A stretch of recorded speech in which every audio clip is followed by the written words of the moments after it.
नमस्कार साथियों। इस बार प्रधानमंत्री नरेंद्र मोदी के लिए 2024 का लोकसभा चुनाव आसान नहीं है। इस बार मोदी के सामने कठिन चुनौती है और इस चुनौती को देने वाले भारत के विपक्षी दल गठबंधन की शक्ल में हैं और वे बड़ी चुनौती देने के लिए हर तरीके से तैयार हैं, कमर कस चुके हैं। यह स्थिति देश के अंदर स्पष्ट तरीके से दिखाई दे रही है। जहां तक मोदी की लोकप्रियता का सवाल है, तो मोदी की वर्तमान समय में जो लोकप्रियता चल रही है वह पिछले 2014 से लेकर के इस कार्यकाल तक, दूसरे कार्यकाल तक जिस तरह की लोकप्रियता थी, उस लोकप्रियता में भी गिरावट देखी जा रही है। इसका कारण है गुजरात के कुछ मुट्ठी भर कारपोरेट घरानों को मोदी के द्वारा विशेष रूप से लाभ पहुंचाया जाना।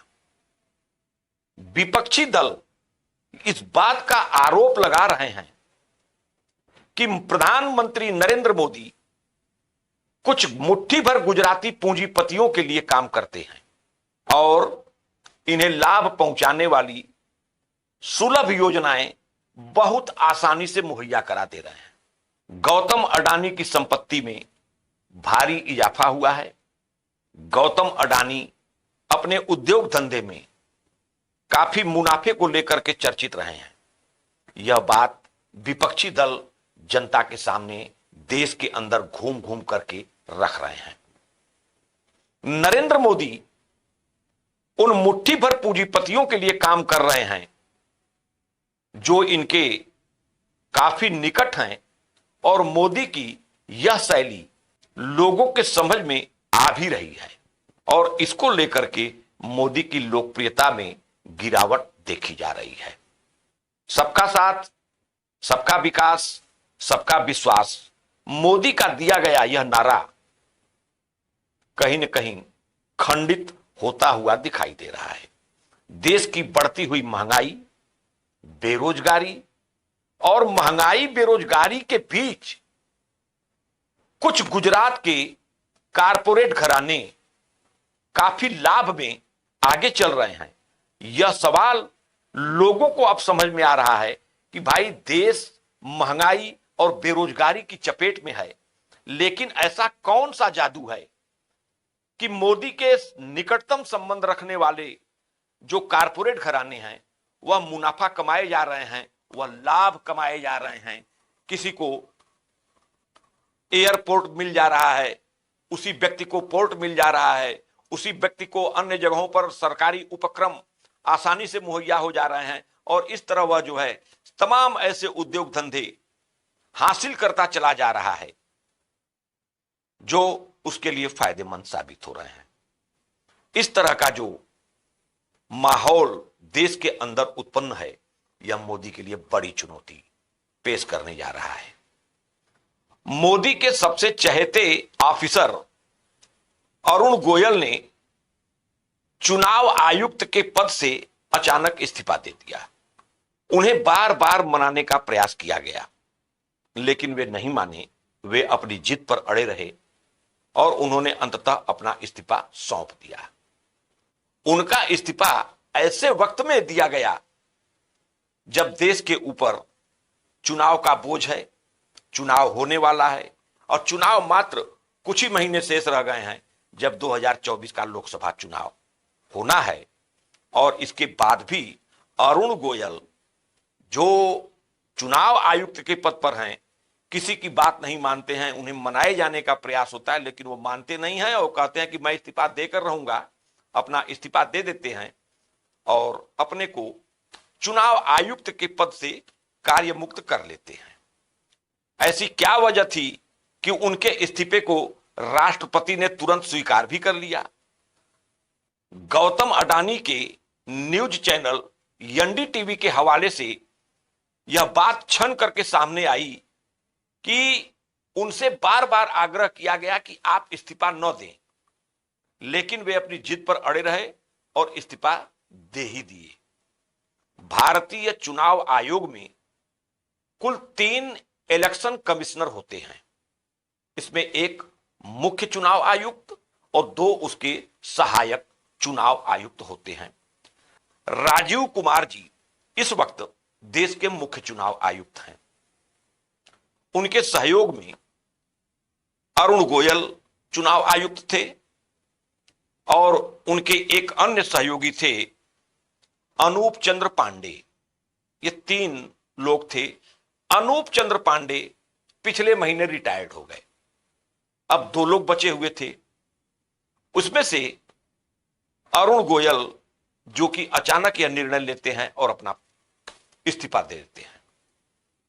एक बात बता दूं कि अरुण गोयल मोदी जी के बेहद खास ऑफिसर रहे हैं, उनके चहेते अधिकारी रहे हैं। मोदी जी ने ही इन्हें हैवी इंडस्ट्रीज का सचिव बनाया था। ऐसी चर्चा है कि मोदी जी के कहने पर ही उन्होंने 18 नवंबर 2022 को वॉलेंटरी रिटायरमेंट वीआरएस ले लिया था और अपने सेक्रेटरी का पद छोड़ दिया था। इस पद को छोड़ते ही मात्र 24 घंटे के अंदर ही मोदी जी की सिफारिश पर उन्हें देश का चुनाव आयुक्त भी बना दिया जाता है। इस पर राष्ट्रपति तुरंत मुहर लगा देते हैं और वे चुनाव आयुक्त भी बना दिए जाते हैं। फिर आज अचानक ऐसा क्या हो गया, खास तौर से तब जो गृह मंत्रालय की मीटिंग ले रहा हो, जो रेल मंत्रालय की मीटिंग कर रहा हो, देश में जगह जगह दौरे कर रहा हो, टूर कर रहा हो, जिसके पास सारी सीक्रेट फाइल हो, ईवीएम मशीन का डिप्लॉयमेंट कहां करना है, कितना करना है, सारे के सारी सीक्रेट फाइल्स जिस व्यक्ति के हाथ में हो, जिस व्यक्ति के पास सभी फाइल्स शुक्रवार तक हो, अचानक वह शनिवार को इस्तीफा दे देता है और अपने को कार्य से मुक्त कर लेता है। ये सोचने का विषय है और यह आखिर ऐसा क्या है जिसके कारण अरुण गोयल ने चुनाव आयुक्त के पद से अपने को मुक्त कर लिया।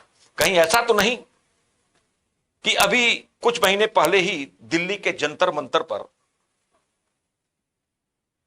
सुप्रीम कोर्ट के 2 वकील भानु प्रताप सिंह और महमूद प्राचा, जिन्होंने एक ईवीएम मशीन का डेमो रख करके सामने खड़ी भीड़ को दिखाना शुरू किया कि यह ईवीएम मशीन है, इसके बगल में रखा हुआ वीवीपैट है और इस ईवीएम मशीन का जब आप बटन दबाते हैं, जिस चुनाव चिन्ह पर आप बटन दबाते हैं, क्या आपका वोट वहां जाता है? ऐसा डेमो वो दिखाते हैं। उनका कहना है कि जिस ईवीएम मशीन में जिस चुनाव चिन्ह पर आप बटन दबाते हैं, वह उस चुनाव चिन्ह पर आपका वोट न जाकर के किसी अन्य चुनाव चिन्ह पर आपका वोट चला जा रहा है। ईवीएम मशीन में गड़बड़ी है। हम लोगों ने चुनाव आयोग से 50 ईवीएम मशीन की मांग किया था, जिसे चुनाव आयोग ने अनसुना कर दिया। हम लोग ये चाहते थे कि चुनाव आयोग अपनी 50 मशीनें हमें दे दे, हम देश के अलग अलग हिस्सों में, अलग अलग शहरों में ये 50 ईवीएम मशीन लेकर जाएंगे और उसका डेमो वहां की जनता के बीच में रख करके दिखाएंगे और उन्हीं लोगों के हाथों से बटन दबवाएंगे कि आप जहां वोट देना चाहते हैं अपना बटन दबाइए, लेकिन आपका वोट वहां न जाकर कहीं और जाएगा। इस तरह का वो एक डेमो, इस तरह का वो एक ईवीएम के प्रति जागरूकता कार्यक्रम चलाना चाहते थे, लेकिन चुनाव आयोग ने उनकी बात को अनसुना कर दिया और मशीन उन्हें नहीं प्राप्त हुई, जिसके एवज में जंतर मंतर पर महमूद प्राचा और भानु प्रताप सिंह एक किसी के हाथ से बनाई गई ईवीएम मशीन को रख करके उसका डेमो दिखाते हैं और कहते हैं कि ईवीएम में धांधली हो रही है, ईवीएम में गड़बड़ी हो रही है, जहां आपका वोट जाना चाहिए वहां नहीं जा रहा है, लिहाजा ईवीएम संदेह के घेरे में है। इस तरह का एक बड़ा आंदोलन सुप्रीम कोर्ट के ये दोनों वकील चलाए हुए हैं और इसके संबंध में उन्होंने सुप्रीम कोर्ट के समक्ष एक याचिका भी दाखिल कर रखा है कि ईवीएम मशीन पर सुप्रीम कोर्ट एक फैसला ले कि ईवीएम मशीन का परिणाम सही नहीं है, लिहाजा देश में जो आगे का चुनाव होना है उसे बैलेट पेपर से कराया जाए। इस मांग को लेकर के सुप्रीम कोर्ट के ये दोनों वकील एक कमेटी बनाए हुए हैं और एक बड़ी भीड़ भी उनके साथ है जो चाहती है कि ईवीएम से चुनाव न हो बल्कि अब आगामी चुनाव बैलेट पेपर से हो। एक तो यह मुद्दा, दूसरी चीज कि देश के विपक्षी दल जो लगातार चुनाव हार रहे हैं, इन विपक्षी दलों ने भी कई बार ईवीएम मशीन पर आपत्ति दर्ज किया और इस प्रकार के राजनीतिक बयान भी वो देते रहे हैं कि ईवीएम मशीन ठीक काम नहीं कर रही है, ईवीएम मशीन संदेह के घेरे में है। इसी को लेकर के ये दोनों वकील भी सामने आ गए और ईवीएम मशीन का डेमो दिखा रहे हैं। तो ईवीएम मशीन पर सवाल खड़ा होना कहीं यह भी तो अरुण गोयल के इस्तीफे का कारण तो नहीं? अब जो भी हो, लेकिन चुनाव आयुक्त का इस तरह से इस्तीफा दिया जाना यह जरूर देश के समक्ष यह सवाल खड़ा करता है कि क्या बात है कि अचानक जब लोकसभा चुनाव सर पर है तो इन्होंने अचानक इस्तीफा दे दिया। क्यों दे दिया भाई? दूसरा मुद्दा यह है इलेक्टोरल बॉन्ड का। इलेक्टोरल बॉन्ड खास तौर से राजनीतिक दलों को प्राप्त होने वाले चंदे का वह सिस्टम जिसमें बॉन्ड के जरिए बॉन्ड खरीद कर लोग रख लेते हैं और उसका भुगतान स्टेट बैंक में करते हैं और वह चंदा जिस पार्टी को मिलना होता है उसके खाते में चला जाता है। राजनीतिक दलों के चंदे का माध्यम इलेक्टोरल बॉन्ड, यह भी चर्चा का विषय है। इस पर सुप्रीम कोर्ट के मुख्य न्यायाधीश चंद्रचूड़ ने फैसला दिया कि इलेक्टोरल बॉन्ड के माध्यम से राजनीतिक दलों द्वारा चंदा प्राप्त करने का तरीका ठीक नहीं है। इस तरह के चंदे से प्राप्त होने वाली धनराशि का पूरा खुलासा होना चाहिए। कौन किस पार्टी को कितना चंदा दे रहा है, इस बात का खुलासा होना चाहिए। और इलेक्टोरल बॉन्ड के माध्यम से मिलने वाले चंदे का कोई खुलासा नहीं है, इसे कहीं शो नहीं किया जा रहा है। 16,000 करोड़ रुपए चंदे के रूप में लिए गए। जब से इलेक्टोरल बॉन्ड से चंदा लेने की व्यवस्था बनाई गई तब से 16,000 करोड़ रुपए राजनीतिक दलों को चंदा प्राप्त हुए, जिसमें से 50% चंदा भारतीय जनता पार्टी को प्राप्त हुआ और 50% में देश के सभी दल हैं। तो सुप्रीम कोर्ट ने यह निर्देश दिया कि स्टेट बैंक के द्वारा जारी किए जाने वाले इलेक्टोरल बॉन्ड के बदले में राजनीतिक दलों को जो मिल रहा चंदा है वह सूची स्टेट बैंक सुप्रीम कोर्ट के सामने रखे। और सुप्रीम कोर्ट ने यह भी निर्देश दिया कि स्टेट बैंक इलेक्टोरल बॉन्ड से चंदा देने वालों की यह सूची चुनाव आयोग को दे ताकि चुनाव आयोग इसे अपनी वेबसाइट पर डाल दे कि किस व्यक्ति ने इलेक्टोरल बॉन्ड के माध्यम से किस पार्टी को कितना चंदा दिया। स्टेट बैंक को सुप्रीम कोर्ट ने यह निर्देश भी दिया कि आप इसे जल्द से जल्द यह जो सूची है इलेक्टोरल बॉन्ड की, यह सूची जो है हमें मुहैया करावें। लेकिन स्टेट बैंक इस पर चुप्पी साधे रहा और जो तिथि मुकर्रर की गई थी कि फला तिथि तक आप हमें इस बात की सूचना दें, वह सूची मेरे सामने इस फला तारीख तक ला करके हमें जानकारी दें। और जब वह तिथि निकट आ गई तो उसके 4 दिन पहले स्टेट बैंक एक हलफनामा सुप्रीम कोर्ट के समक्ष रख देता है कि अभी वह सूची तैयार नहीं हो पाई है, लिहाजा हमें 30 जून तक का समय दिया जाए। जून महीने के 30 तारीख तक हम इलेक्टोरल बॉन्ड से चंदा देने वाले जितने भी लोग हैं उनकी धनराशि और उसकी सूची हम 30 जून तक आपको मुहैया कराएंगे। इसको लेकर के सुप्रीम कोर्ट काफी खफा है और सुप्रीम कोर्ट इस मामले में दंडात्मक कार्रवाई करने का मन बना रहा है और स्टेट बैंक को कटघरे में खड़ा कर रहा है।